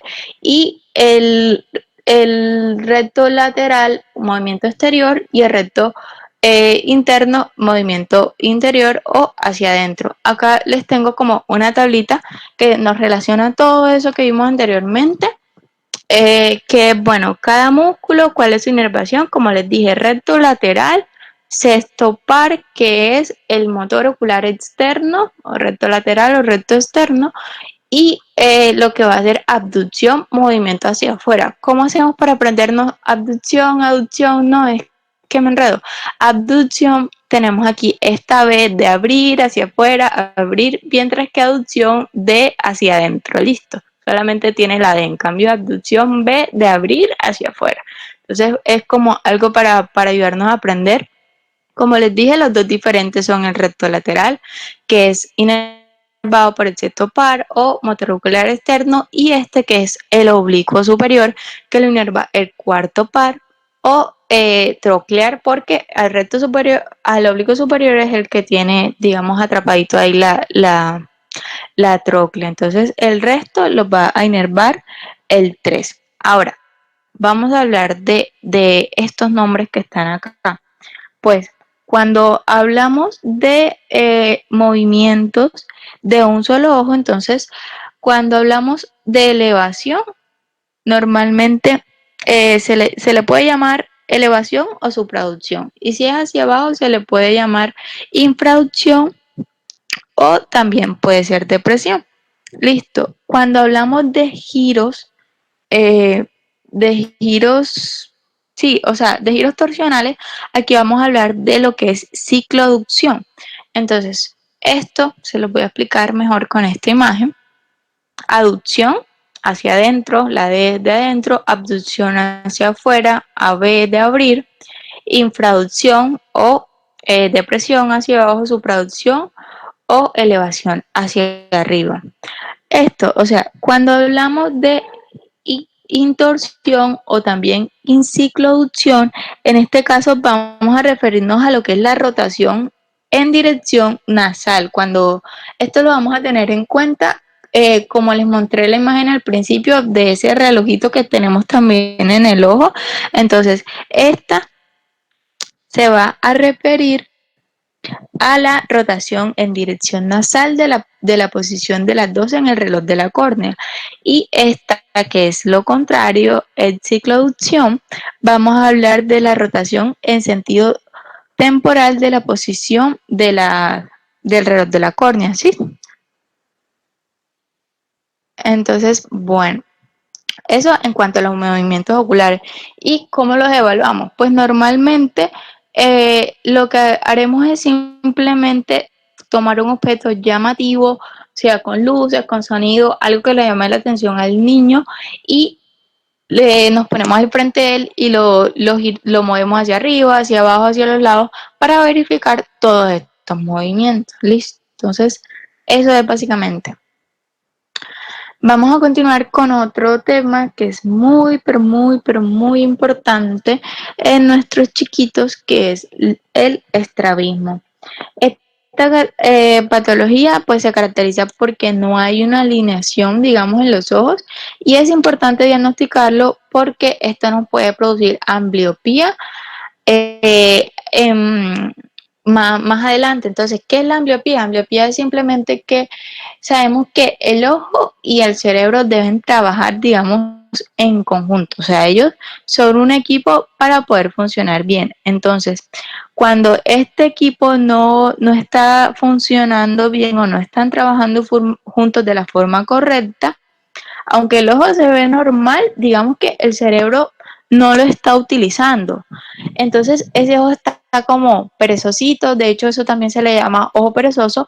¿Y qué nos pasa? Que el otro ojito queda sobrecargado porque todo le toca a él, le toca, digamos, hacer un esfuerzo doble como si estuviera solo porque el ojo contrario y el cerebro están de pelea, entonces no funcionan bien. Y por eso es que debemos evaluar tempranamente el estrabismo para evitar llegar a la ambliopía. Hay dos imágenes en esta diapositiva porque les quiero aclarar algo también, y es que, por ejemplo, tenemos que saber diferenciar cuando estamos ante un pseudoestrabismo, es decir, un falso estrabismo que nos da la sensación de que es, pero en realidad no lo es, a cuando es un estrabismo verdadero. Entonces, el caso de los bebés pequeños tenemos que tener en cuenta esto, que es cuando tienen este pliegue que es el epicanto. Si podemos ver, a ellos no se les alcanza a distinguir el final del ojo, como el lagrimal. Esto que le vemos acá a él, no se lo distinguimos a él. Entonces, esto hace parecer como si el niño no tuviera alineados los ojitos, sino que este estuviera hacia adentro, ¿sí? Pero realmente no es eso, sino que eso es producto de este pliegue del epicanto. Entonces, hay que diferenciar eso de cuando si vemos un estrabismo, que es en este caso, pues vemos que el niño sí tiene, digamos, esta parte completica o que se le ve mejor, pero sí hay una clara diferencia entre la alineación de ambos ojos. Entonces, vamos a ver cómo lo vamos a evaluar. Bueno, hay dos formas de evaluarlo.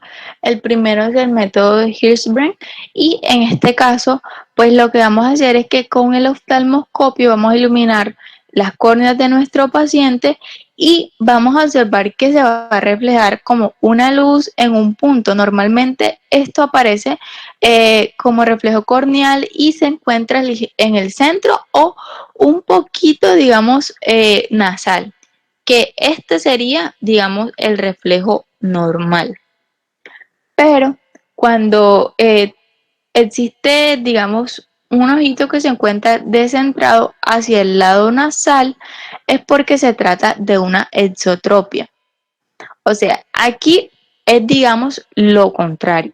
Entonces, cuando esta lucecita está hacia adentro, o hacia la nariz, hacia el lado nasal, es exotropia, es porque el ojito está desviado hacia afuera, pero el reflejo lo vamos a ver en la parte nasal, es decir, tenemos un ojito desviado lateralmente, pero el reflejo lo vamos a ver en la zona nasal.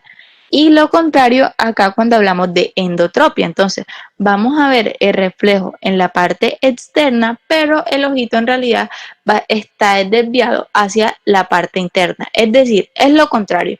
De donde veamos la lucecita, si la vemos hacia adentro, el ojito está desviado hacia afuera, y si la vemos hacia afuera, el ojito está desviado hacia adentro. Listo. Entonces, ese, digamos, es el primer método. Pero hay otro método que, pues, a mí personalmente me parece más fácil porque fue como el que más nos enseñaron en la universidad, y se trata de el cover test. Este es muy sencillo. En realidad lo que vamos a hacer es ponernos al frente del niño, pedirle que nos mire directamente, si tenemos las gafas, si tenemos algún objeto, y vamos a taparle un ojito. Y luego de unos segundos vamos a quitar la mano para evitar la oclusión. Entonces, en este tenemos que diferenciar dos términos: forias y tropias. Entonces, la primera, que es tropia, nos habla de una desviación manifiesta, es decir, que es como muy clara. Mientras que la otra es una foria, es un estrabismo, pero que normalmente está oculto, es decir, es una desviación que está latente, pero solo se pone de manifiesto cuando hacemos este cover test. Normalmente las segundas, es decir, las forias, no nos ocasionan, no nos ocasionan síntomas, pero si es muy grande, van a producir, digamos, que los músculos hagan un súper esfuerzo por mantener bien los ojitos. Entonces, es muy importante que evaluemos esto siempre, siempre en los niños, porque esto puede producir que les dé dolor de cabeza o fatiga ocular. Entonces, antes de decirles cómo lo vamos a ver, en el caso de la foria, ¿qué vamos a hacer? Vamos a pedirle al paciente que mire un objeto y le vamos a ocluir el ojo como ya les había mencionado. Luego que esperemos un par de segundos. En esos segundos que le tenemos el ojo ocluido, si el ojito está desviado, ya ahí se va a desviar. Entonces, cuando nosotros quitemos la mano, este ojo se va a mover, ¿sí? Entonces va a buscar el movimiento como si estuviera normal. Es decir, es como que el ojito cuando no lo ve, ok, cuando no lo ven, él se desvía, pero cuando ven que quitan la mano y ya lo van a ver, él, no, yo tengo que volver a estar normal, ¿sí? Entonces, ¿qué es lo que nosotros vamos a evaluar? Ese movimiento del ojito cuando nosotros quitamos la mano. Así es que se ponen de manifiesto la foria, ¿sí? No es que lo veamos a simple vista, sino que lo vamos a buscar mediante este cover test, perdón. Y por el contrario, cuando vemos la atropia, como les dije, ya es algo un poco más evidente. Entonces, bueno, vamos a ver cómo se clasifica. Eh, en realidad lo que va a cambiar al final es la palabra trofia o atropia, pero es lo mismo. Entonces, vamos a ver acá, por ejemplo, aquí tenemos endotropia, que es el ojito hacia adentro, hipertropia cuando es hacia arriba, y la otra que no está aquí es la hipotropía, que también va a estar, pero hacia abajo. Y esta es la exotropía, que es cuando tenemos el ojito hacia afuera.